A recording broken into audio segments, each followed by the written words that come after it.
maldice. Y se van en su camino, ¿verdad? Y regresando nuevamente de ese camino vienen a ver la higuera y miraron que la higuera estaba seca. Y los discípulos estaban maravillados en ver que la higuera se había secado. Y en el versículo 21, ahí está en sus pantallas, ¿verdad? Dice que Pedro acercándose le dijo, Maestro, mira, la higuera que maldijiste se ha secado, ¿verdad? Hablando de que la palabra que sale de la boca de Dios tiene poder para hacer cosas sobrenaturales. Yo no he mirado a una persona que haga que los árboles se sequen hablándoles nada más, ¿verdad? Yo creo que si queremos ver un árbol seco le vamos a poner un poquito de cloro o echarle químicos para que se seque. Pero miramos que para Dios no hay nada imposible. ¿Cuántos dicen amén ahí? Para Dios no hay nada imposible. Y Él habla acerca de la palabra esa maldición, esa palabra que derramó sobre esa higuera. Ahora el versículo 22, que es donde nos estamos enfocando en esta tarde, habla de una palabra muy clave que dice tened fe en Dios. Ahora, ¿por qué es importante tener fe en Dios? Y lo dice específicamente, ¿verdad? Tened fe, pero la fe tiene que estar puesta ¿en quién? En Dios. Lo hice en esta manera, ¿por qué? Porque la palabra que dio a la raíz, a la higuera, ¿verdad? Hizo que la higuera se secara, demostrando que hay un poder sobrenatural que el hombre ordinario no posee. Pero algo que Jesús expone en el versículo 22 es que el poder viene de Dios solamente. Y nosotros podemos tener el acceso al poder de Dios. ¿A través de qué? A través de la fe. Eso es muy importante que nosotros como cristianos aprendamos a tener la fe en Dios. Como hijos, hijas de Dios, tenemos que tener una fe fuerte en Dios. Y miramos que la fe, como lo dice Hebreos 11, ¿verdad? Es pues la fe, certeza de lo que se espera, convicción de lo que no se ve. Y muchas personas pueden decirlo, bueno, explícamelo en español. ¿Qué quiere decir la fe de una manera que pueda entenderlo? Tener la fe es confianza y seguridad, ¿verdad? Certeza, convicción, es estar seguros. Tenemos fe en Dios. ¿Qué quiere decir? Nuestra seguridad está en Dios. Las cosas que nosotros no vemos no me van a perjudicar, no me van a ¿cómo podría decirlo? No me van a agüitar, no me van a preocupar. ¿Por qué? Porque como yo tengo mi seguridad en Dios, yo sé que lo que va a venir es algo bueno para mí. Tener fe en Dios es eso. Tenerle la seguridad y la confianza que Dios tiene todo bajo control. Y miramos que Dios tiene el poder para secar una higuera. Algo que un humano no puede tener, pero Dios sí lo hace. Y el 23 nos dice algo muy importante, ¿verdad? ¿Cómo podemos hacer que la fe dé los frutos que la fe tiene que dar? Sencillo, ¿verdad? Dice, porque de cierto os digo que cualquiera que dijere a este monte, quítate y echa al mar, y no dudare en su corazón, sino que creyere que será hecho lo que dice, lo que diga le será hecho, ¿verdad? Alguien que no dude y que crea. Que no dude y que crea. ¿Qué quiere decir eso? Nuevamente, tener esa confianza en Dios, ¿verdad? Ahora, quiero hacer un pequeño paréntesis ahí y poder salirme un poquito, pero no realmente, es nada más complementar este pensamiento. ¿Cómo nosotros podemos tener seguridad en alguien que no conocemos? ¿Cómo nosotros podemos depender en alguien que no sabemos nada? Es como un trabajo. Cuando una persona recientemente te acaba de contratar, no tiene mucha seguridad en lo que tú puedes hacer. Por eso es de que constantemente está revisando tu trabajo. Constantemente te está supervisando. Constantemente está asegurándose que lo que tú estás haciendo esté bien. Y llega el momento en el cual tu supervisor o tu mayordomo o la persona que esté encargada de ti llega a conocer el tipo de persona que eres, el tipo de profesional que eres, el tipo de trabajo que haces. Y cuando estás 100% seguro que lo que tú haces es dependible, o sea, que puede depender en tu trabajo, entonces te deja de molestar y deja de andar revisándote y supervisándote todo el tiempo. ¿Por qué? Porque sabe que tu trabajo está bien hecho, ¿verdad? Entonces, ¿cómo una persona puede tener esa seguridad en alguien que no ha conocido? Por eso, una persona o nosotros como cristianos, como hijos de Dios, la manera como nosotros podemos tener seguridad en nuestro Dios es conocer a Dios, es acercarnos a Dios, es hablar con Dios, es tener una relación con Dios. Es imposible agradar a Dios sin tener fe, es imposible. Pero para poder llegar a ese punto de que tenemos esa fe, esa confianza y seguridad en Dios y le agradamos, ¿por qué? Porque dependemos de Dios. Quiere decir que nosotros tenemos una vida de búsqueda, una vida de oración, una vida de tener ese compañerismo con nuestro Dios, tener esa conexión con nuestro Dios. Por eso podemos llegar al punto donde nuestra fe supera toda montaña, ¿verdad? Hace ratito cantamos, ¿verdad?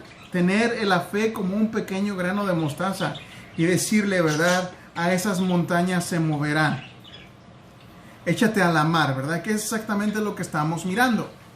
23, porque de cierto os digo que cualquiera que dijere este monte, quítate y échate a la mar, y no dudaré en su corazón, sino creyere que será hecho lo que dice, lo que diga le será hecho. Ahora quiero hacer otro pequeño paréntesis ahí. O sea, es necesario tener esa conexión con Dios, una conexión fuerte. Ahora, Jesucristo nos enseña eso a través de los evangelios. ¿Por qué? Porque dice la palabra que Él constantemente se apartaba para orar. Constantemente se apartaba para buscar el consejo de Dios, para buscar la dirección de Dios, para recibir el consuelo de Dios, ¿verdad? Y en unas ocasiones o en ciertas ocasiones, Él invita a los discípulos más cercanos, donde tienen la transfiguración, y les pide que oren con Él, y cuando regresa los mira durmiendo y le dice, hey, ¿qué no pueden orar aunque sea una hora? ¿Verdad? Hablando de que, wow, Jesús tenía el hábito de tener tiempo con Dios, de tener tiempo de oración, de tener tiempo en conexión con su Padre Dios. Nosotros como coherederos con Cristo, como hijos de Dios también, tenemos que tener hábitos donde nosotros mismos también oramos a Dios. De esa manera desarrollamos la fe necesaria para mover montes. Ahora, regresando a ese paréntesis que les había dicho, no quiere decir que vamos a salir de nuestras casas y tratar de reacomodar la geografía del área donde vivimos, ¿verdad? Un ejemplo es, salgo a mi casa y sé que el sol sale al este y me está dañando, me está entrando el sol a la casa. Voy a mandar a un monte que se ponga para que me traiga sombra, ¿verdad? Yo creo que ese no es el punto. No creo que es el punto que andemos moviendo cosas creadas por Dios o los montes, pero sí te diré una cosa.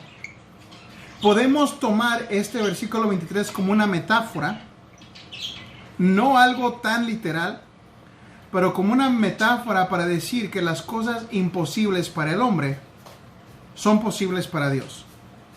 Y la fe se atribuye a ese. Cuando nosotros tenemos esa fe, esa confianza y seguridad en Dios, las cosas imposibles, como el ejemplo lo dice, usándolo metafóricamente, de mover el monte o ordenar al monte que se mueva y se eche en el mar, no dudando de corazón. Si lo tomamos eso un poco metafóricamente, podríamos decirle que no obstante el obstáculo que tú estés pasando, el problema que estés pasando, la enfermedad que tú estás pasando, que puede ser algo imposible para ti, como mover un monte es algo imposible para nosotros, pero nosotros teniendo la confianza y la seguridad y la fe en Dios, no dudando y creyendo que Dios tiene poder para moverse en el ambiente sobrenatural, podemos ordenar las enfermedades que se vayan en el nombre de Jesucristo. Podemos ordenar a los problemas que se vayan en el nombre de Jesucristo. Podemos ordenar las cosas imposibles que se acomoden en la posibilidad que solamente Dios puede tener, que Dios puede hacer. Por eso lo dice de esta manera. Si cualquiera dijere a este monte, quítate y échate a la mar, y no dudare en su corazón, sino que creyere, será hecho lo que dice, y lo que diga le será hecho. Y podemos brincarnos al 24. Y mirad, ¿verdad? Que por tanto os digo que todo lo que pidiereis orando. Ahora regresamos a cómo se activa la fe. La fe se activa en el orar, el estar conectado con Dios.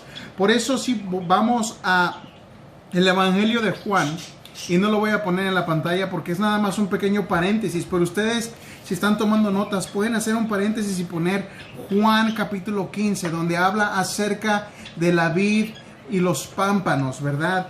Donde dice, yo soy la vid verdadera y ustedes son los pámpanos. Si ustedes están en mí, mucho fruto van a dar, ¿verdad? No lo estoy leyendo, lo estoy palabraseando, porque realmente eso es lo que está diciendo.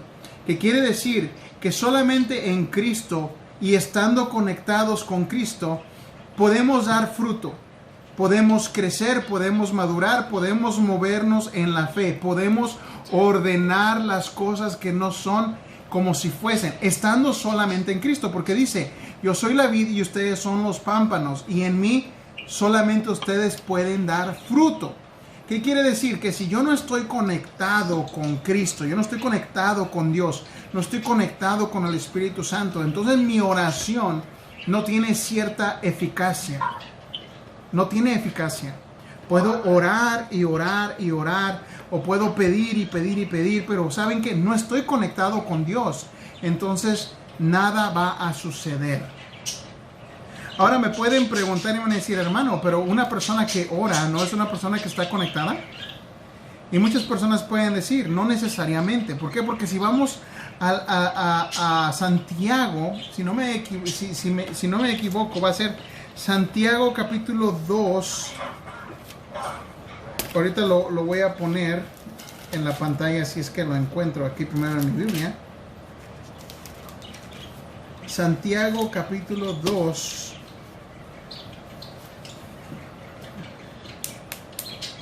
A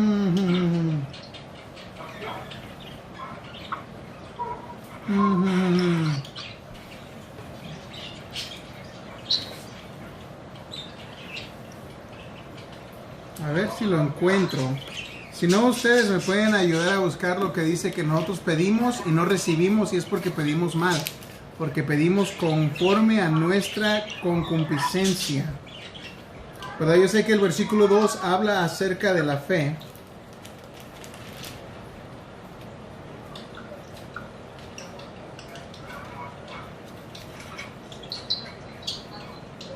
El 1 habla acerca de la sabiduría, ¿verdad? Si alguno tiene falta de sabiduría, pídasela a Dios.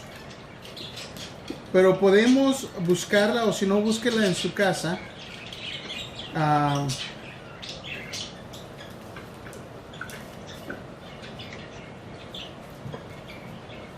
El 4 habla acerca de someternos a Dios. 4:7 dice,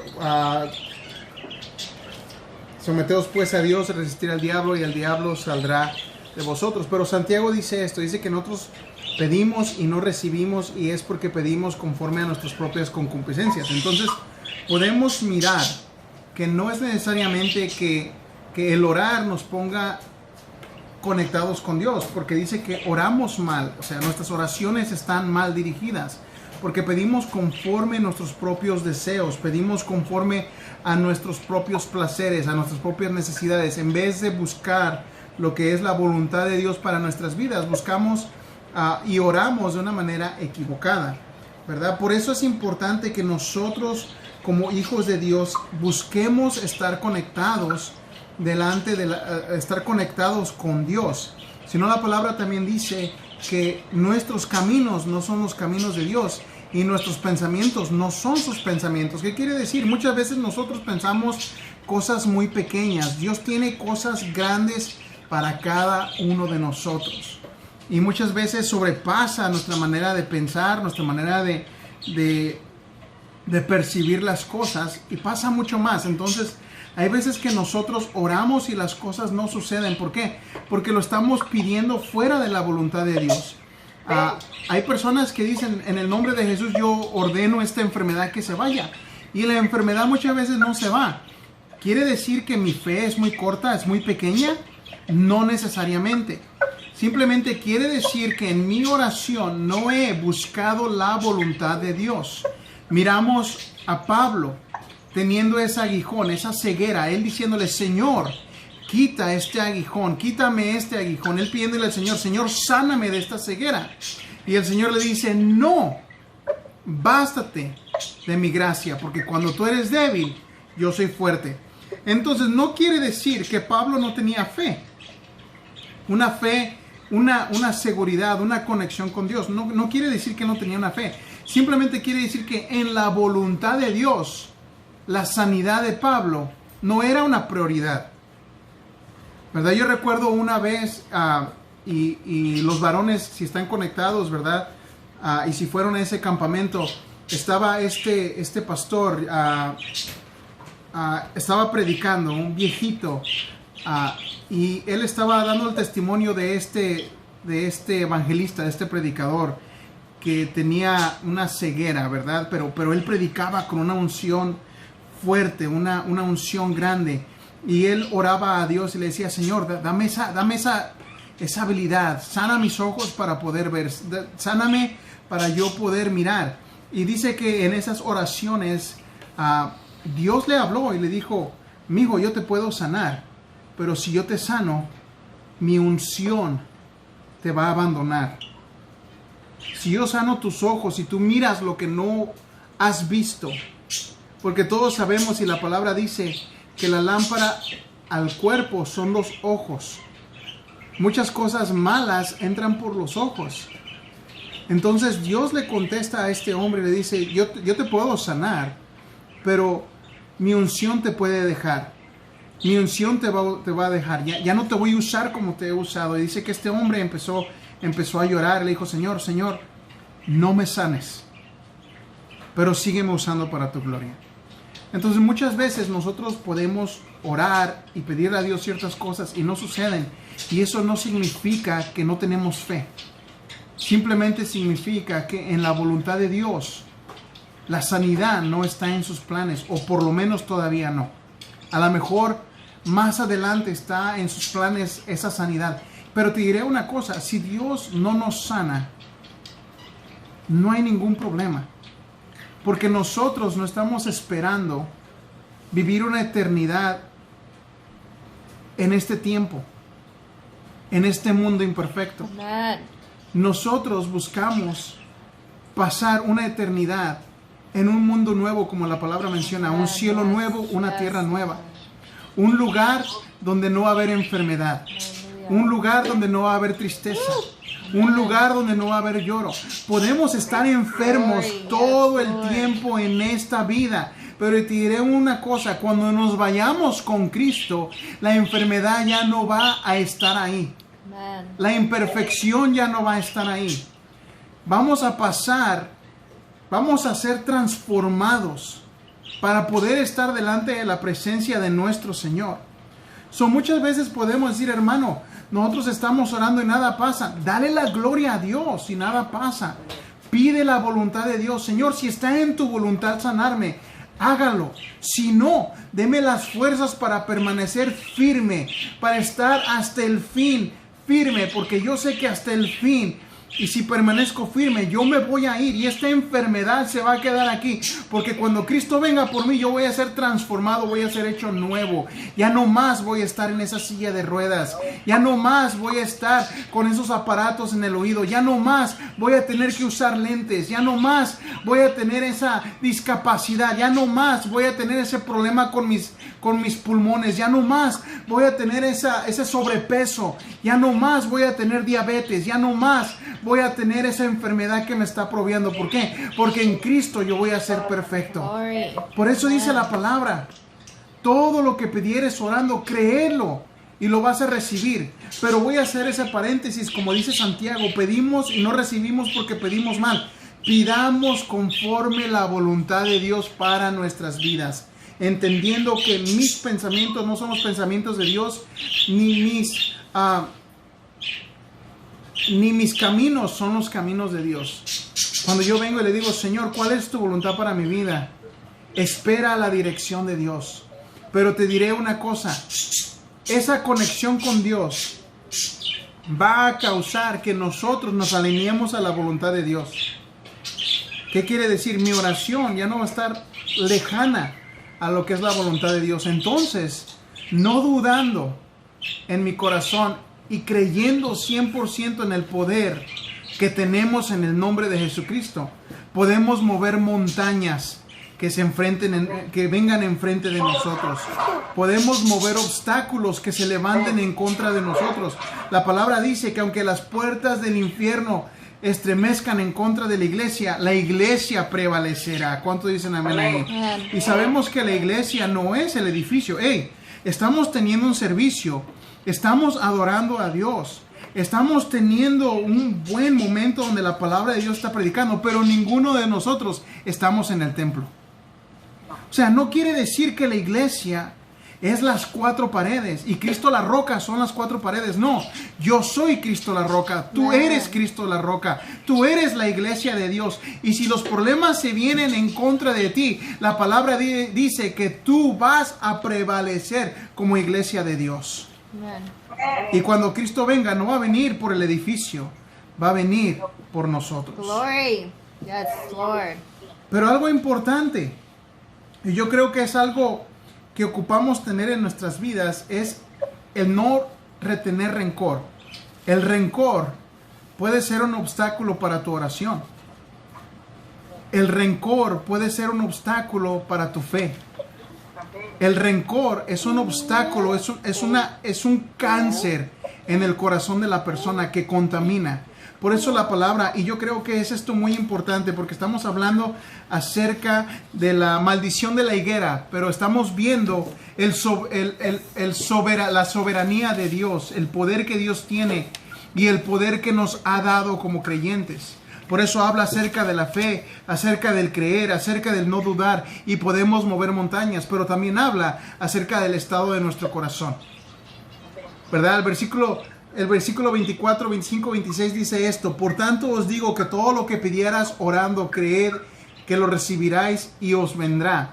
¿Verdad? Nosotros decimos, como dice la palabra, ¿verdad? Que el débil diga, fuerte soy. Que pongamos en perspectiva, en existencia, las cosas que no son como si fueran. Eso es la fe, ¿verdad? Orando para que se abran las puertas de Dios sobre nuestras vidas. Pero también habla que dentro de la oración nosotros tenemos que perdonar. Ahora, yo creo que el rencor y la amargura no es que alguien venga y te pida perdón. O sea, hay muchas veces que nosotros pensamos que la única manera como vamos a ser libres de la amargura, vamos a ser libres del rencor, es que alguien que nos hizo mal venga y nos pida perdón a nosotros.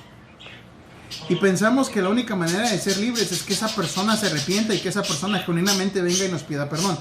Ese no es el caso. Nosotros hay que perdonar a aquellos que nos han causado mal. ¿Por qué? Porque esa libertad nosotros la tenemos que experimentar en nuestras vidas.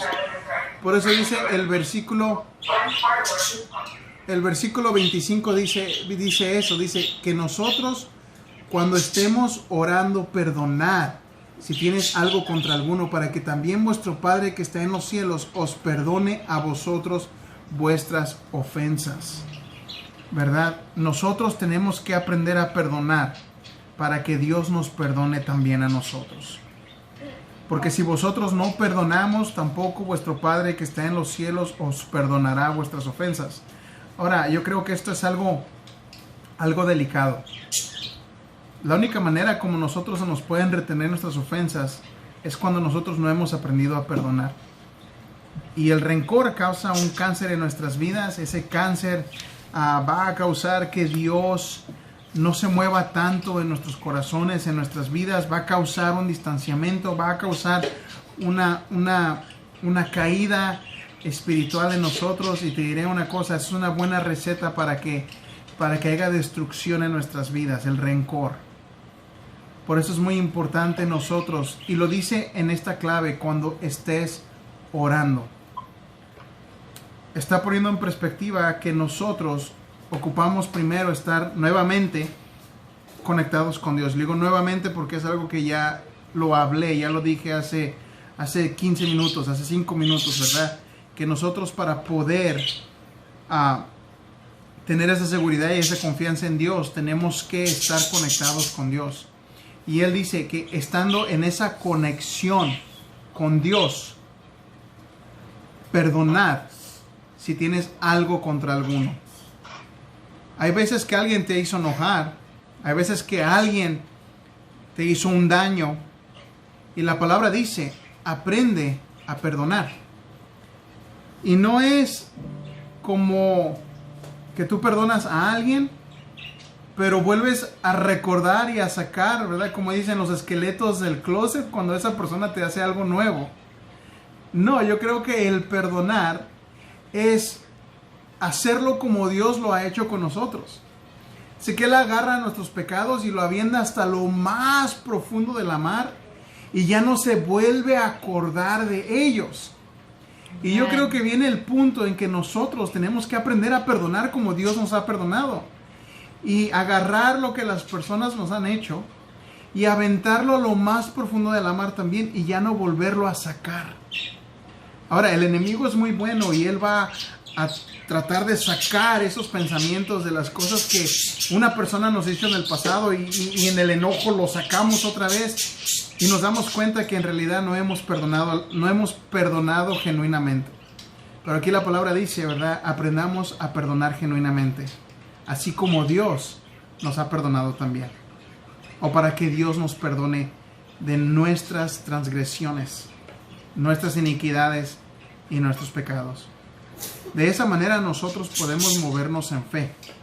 Podemos desatar las cosas imposibles y convertirlas en posibilidades, ¿verdad? Yo creo que Dios se mueve de una manera sobrenatural. Yo creo que la iglesia se puede mover de una manera sobrenatural. Pero tenemos que estar conectados con la vid, ¿verdad? Como lo dice el Evangelio de Juan, capítulo 15. Ustedes en sus casas lo quieren leer. Habla acerca de cómo nosotros dependemos de Jesús para que demos fruto. Y podemos regresar nuevamente a como comenzamos. Podemos regresar al versículo 20. O podemos regresar al versículo 20 y mirar que regresando vieron la higuera seca. Y mirar por qué fue maldita esa higuera. Y miramos que esa higuera fue maldita porque nada más estaba muy frondosa, estaba muy verde, estaba muy bonita. Pero dentro no tenía ningún fruto. Ahora, basándonos a todo esto y a la necesidad de tener una conexión genuina con nuestro Creador, podemos determinar qué tipo de cristiano yo soy. ¿Soy una persona frondosa con fruto o soy una persona frondosa sin fruto?